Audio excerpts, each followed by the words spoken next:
Mombasa, Kenya, October 2014. You're watching two men walk into a luxury apartment overlooking the Indian Ocean. They're carrying a small package. The man waiting for them claims to be from Colombia. He wants to buy product, lots of it. One of the visitors pulls out a lighter. He burns a tiny sample to demonstrate purity. White smoke rises. The scent fills the room. 100%, he says in accented English. White crystal. We can supply any quantity you need. The Colombian buyer nods. He seems satisfied. He asks about the source.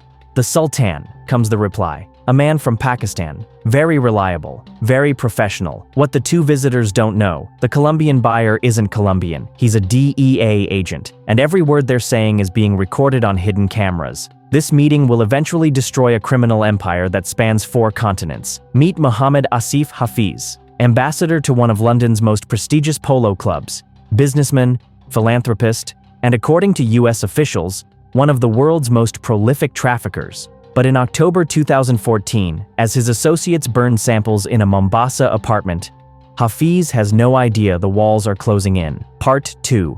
The Perfect Cover, Lahore, Pakistan. 1990s. Born in September 1958 to a middle-class family, young Mohammed Asif Hafiz had advantages most Pakistanis could only dream of. His father owned a factory near Lahore. 6 children, comfortable upbringing, even trained as a commercial pilot, but Hafiz has bigger ambitions than flying planes. In the early 1990s, he establishes Sarwani International Corporation. On paper, it's legitimate. They sell technical equipment to militaries, governments, police forces worldwide, including, ironically, equipment for substance detection. The genius is in the structure. Sarwani isn't just one company, it's an umbrella. Subsidiaries in Pakistan, UAE, UK, each one with different purposes, different paper trails, different bank accounts. There's a textiles company registered in multiple countries, an Italian restaurant in Lahore, franchised from a Knightsbridge brand. And crucially, there's Tipmore, a company near Windsor, specializing in polo and equestrian services. This last one is the key, because polo isn't just a sport in Britain, it's access. By 2009, Hafiz is listed as an international ambassador for Ham Polo Club, one of the most prestigious clubs in England, the kind of place where princes play on weekends. And that's exactly what happens. In 2009, photographs capture Hafiz and his wife Shahina at the club. Prince William is in the frame, apparently in conversation. Another photo shows Shahina embracing Prince Harry, who kisses her cheek while she holds a bouquet of flowers. These aren't photoshopped images, they're real. Hafiz has successfully penetrated the highest levels of British society. Think about the layers of legitimacy this creates. If authorities investigate Mohammed Asif Hafiz, what do they find? A respected businessman, multiple legitimate companies, ambassador to an elite polo club, photographs with royalty. Who would suspect this man of running a global trafficking empire? Part 3. The cash-only business Dubai, UAE, mid-2000s. A former Sarwani employee sits in his office, uncomfortable. Another major project just completed, another payment arriving. And like always, it's cash. All cash. Big projects, government contracts, military equipment sales, everything paid in cash. No bank transfers, no paper trail, no records. There were no transactions, no records, no existence, he later tells the BBC. He asks not to be identified, fearing reprisals. The employee suspects something's wrong, but what can he prove? Cash isn't illegal, and Sarwani delivers quality equipment. Clients are satisfied, everything appears legitimate. Eventually, the discomfort becomes too much. He leaves the company, but he never reports his suspicions, because suspecting isn't knowing. And accusing a man with connections to British royalty, that's career destruction. This is how Hafiz operates. Everything looks legitimate. The businesses are real. They actually sell equipment. They actually deliver services, but underneath, they're washing millions through the system. The textiles company, perfect for explaining cash flows from Pakistan and India. The restaurant justifies frequent travel and legitimate business meetings. The polo company, that's the crown jewel. Access to society, respectability, protection, because who investigates the ambassador of Ham Polo Club? Part 4. The Letters, London and Dubai, 2008 to 2014. But Hafiz has another layer of protection, one that's even more brilliant than his legitimate businesses. He writes letters to authorities, Detailed letters, information about rivals, names, dates, shipment routes, specifics about criminal operations moving product from Pakistan and Iran via fishing boats. Almost every week, one letter reads, "Large quantities are coming from Pakistan and Iran via fishing boats." This has been going on for the past 2 years. He sends these letters to the British Embassy in Dubai, to the UK Home Office, to Dubai authorities, always positioning himself as a concerned citizen, a businessman who's noticed something wrong and feels morally obligated to report it, and the authorities respond. Grateful responses, letters of appreciation from the British Embassy thanking him for assistance in apprehending a large consignment by sharing intelligence. The Home Office writes back, "It is always interesting to hear the views of members of the public. We appreciate the time it has taken for you to write on these matters. It's genius. Absolutely genius. Because now Hafiz isn't just a businessman, he's an informant, someone helping authorities, someone who provides actionable intelligence that leads to seizures. If anyone ever investigates him, he has these letters, proof that he's been assisting law enforcement, proof of his cooperation, proof that he's one of the good guys. Except there's a problem with this perfect plan, a problem Hafiz doesn't anticipate. The people he's informing on aren't random criminals. They're his competitors. Every letter he writes, every rival he exposes, every seizure he causes, it's eliminating competition, clearing the market for his own operations. In 2014, courts will eventually describe him as someone who had brought to the attention of the authorities the criminal conduct of others who he knew to be actual or potential rivals to his substantial criminal enterprise. But in 2014, Hafiz still thinks he's untouchable. His associates are meeting buyers in Kenya. His supply lines are operating smoothly. His legitimate businesses are thriving. What he doesn't know, American law enforcement has been watching for months, and they're about to spring their trap. Part 5. The Akasha Brothers, Mombasa, Kenya, 2014. To understand how Hafiz gets caught, you need to understand the Akasha brothers. Bakhtash and Ibrahim Akasha run a violent operation in Kenya. Their father was a feared kingpin until he was eliminated in Amsterdam's red light district in 2000. The sons inherited the business and expanded it. They're not subtle, they're not sophisticated, they're brutal and efficient, and they're very good at moving large quantities. But they don't produce. They're middlemen. They need suppliers. And their primary supplier is someone they refer to as the Sultan. The Sultan provides the highest quality product, pure, reliable, any quantity needed. The Akashas have been working with him for years, through an intermediary named Vijay Goswami, Vicky to his associates. Vicky is Indian. He manages the Akasha's operations. He's the connection to suppliers in Pakistan and India. And his main contact is Muhammad Asif Hafiz. In 2014, the Akashas think they found new buyers, Colombians who want bulk quantities, the kind of deal that makes millions. What they don't realize, the DEA has been building a case against them for over a year. The Colombian buyers are undercover agents, and every conversation, every meeting, every sample demonstration is being recorded. That meeting in the Mombasa apartment? That's not the first meeting. It's the culmination of months of undercover work. The agents have been building trust, establishing themselves as serious buyers. By October 2014, the trap is ready. Part 6. The Delivery. October 2014. Mombasa. 99 kilograms of pure product. 2 kilograms of crystal meth. Delivered to the undercover agents as promised. The Akashas are confident. They promise hundreds of kilograms more. This is just the beginning of what they hope will be a long, profitable relationship. The Colombian buyers examine the shipment. High quality, exactly as described. They're impressed. The Akashas smile. They've just made a fortune, and there's more coming. Except the money never materializes. Instead, a month later, Kenyan police raid multiple locations simultaneously. The Akasha brothers are arrested. So is Vicky Goswami. They're released on bail shortly after. Their lawyers immediately start fighting extradition to the US. This is going to be a long legal battle. They have resources. They have connections. They're not worried. But while they're fighting extradition, American investigators are working. They seize phones, computers, records, and on those devices, they find something interesting. Multiple references to the Sultan, messages about shipments, conversations about quality, payment arrangements, delivery schedules. The Sultan isn't just a supplier, he's the architect, the primary source for massive quantities of high-quality product that the Akashas distribute across their network. DEA agents cross-reference information, they trace communications, they identify patterns, and slowly, they build a profile. The Sultan lives in the UK. He has operations in Pakistan and India. He runs legitimate businesses as cover. And his real name is Muhammad Asif Hafiz. Part 7. The Ephedrine Factory, Solapur, India, 2015. Even while facing charges, Vicky Goswami can't stop. He's on bail in Kenya, supposedly awaiting extradition. But he's already planning his next move. He contacts Hafiz with an ambitious proposal. They'll transport several tons of ephedrine from a chemical factory in Solapur, India, to Mozambique. Then, they'll set up a manufacturing facility in Maputo, the capital. Ephedrine is legal in limited quantities. It's used in medication, but it's also the key ingredient in manufacturing methamphetamine.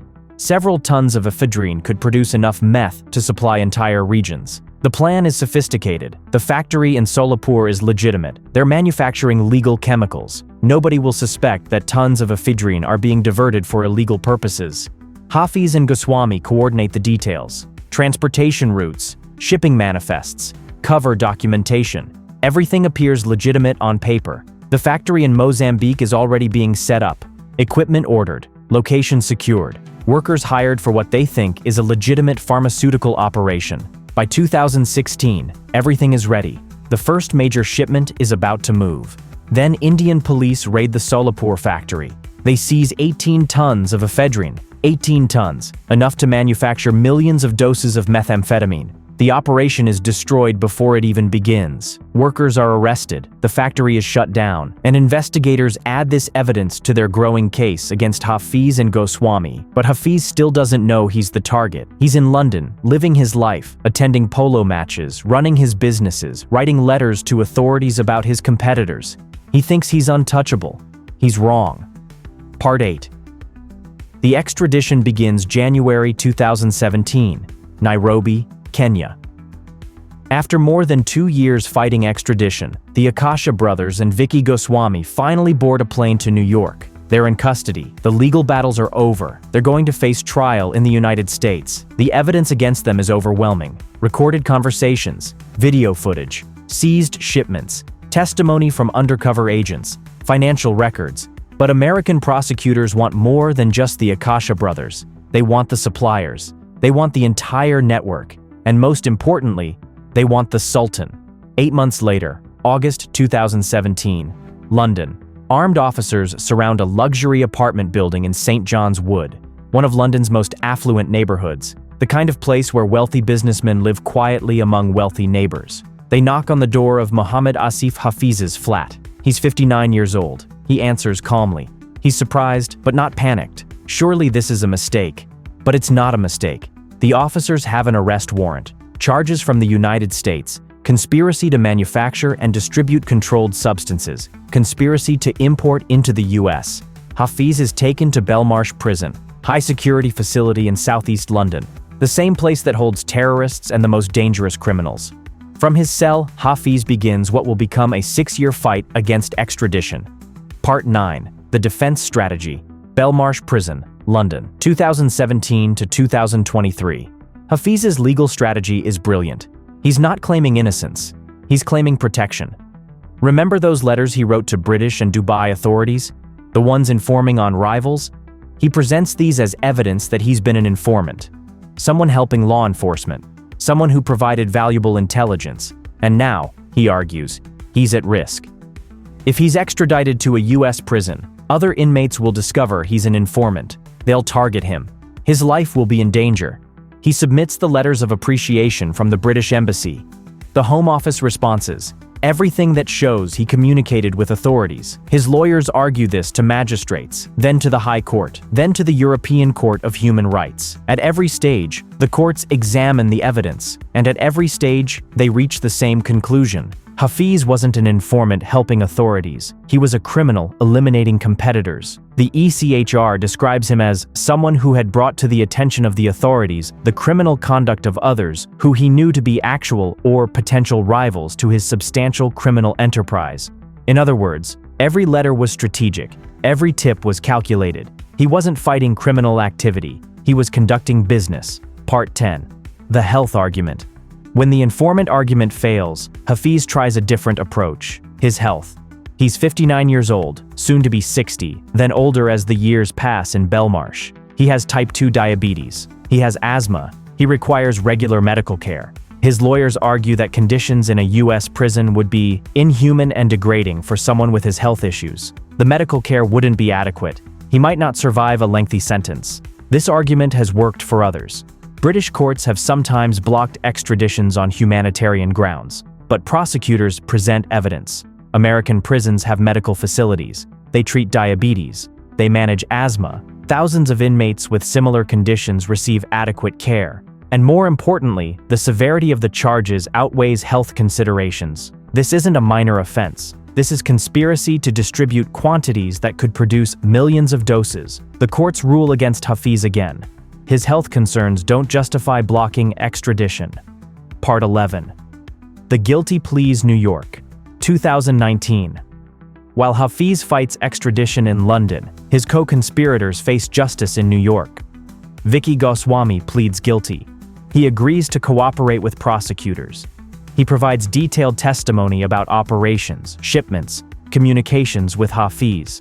He confirms that Hafiz was the Sultan, the primary supplier for their operations. Then, the Akasha brothers plead guilty. Bakhtash Akasha receives 25 years. Ibrahim Akasha receives 23 years. The evidence against Hafiz is now insurmountable. His closest associates have confessed. They've provided documentation. They're willing to testify against him if necessary. Back in Belmarsh, Hafiz knows his options are running out, but he continues fighting. Appeals, legal motions, delays, anything to stay in the UK. Part 12. The Flight to New York, May 2023. 6 years after his arrest, Hafiz has lost every appeal. Every court has ruled against him. There are no more legal options. He boards a plane from London to New York, not as a Polo Club ambassador this time, as a prisoner in custody, facing serious charges in federal court. The journey takes about 8 hours. Hafiz has plenty of time to think about how he got here, about the Mombasa meeting he never attended but that destroyed his empire, about the undercover agent he never met but who recorded everything, about the associates who are now cooperating witnesses. When the plane lands at JFK, Hafiz is processed into federal custody. He's formally charged, and his lawyers have a difficult conversation with him. The evidence is overwhelming. Recorded conversations mentioning him by name, financial records connecting him to shipments, testimony from multiple cooperating witnesses, the seized devices containing his communications. Going to trial is a guaranteed conviction, and the sentence would be severe, possibly 30 years or more. There's another option: plead guilty, accept responsibility, hope for a reduced sentence. In November 2023, Hafiz makes his decision. He pleads guilty to 2 counts of conspiracy: conspiracy to manufacture and distribute, conspiracy to import into the US. The court date is set for sentencing. Part 13. The Sentencing, New York Federal Court, Friday, 2025. Prosecutors present their arguments. They describe the scope of Hafiz's operations. Tons of product distributed across multiple continents, supply lines from Pakistan and India, distribution networks in Africa, Europe, potentially the Americas. They emphasize the extremely fortunate circumstances of his life, his comfortable upbringing, his education, his pilot training, his successful businesses. Unlike many whose activities are born, at least in part, from desperation, poverty, and a lack of educational opportunities, the prosecutors state, the defendant has lived a life replete with privilege and choice. He didn't traffic because he needed to survive. He did it because he wanted more money, more power, more prestige. The prosecutors note that his legitimate businesses were already successful. Sarwani International was profitable. The Polo connections provided a luxury lifestyle. He had wealth. He had status. He had access to British royalty. But it wasn't enough. He wanted to be the Sultan. He wanted to control an empire.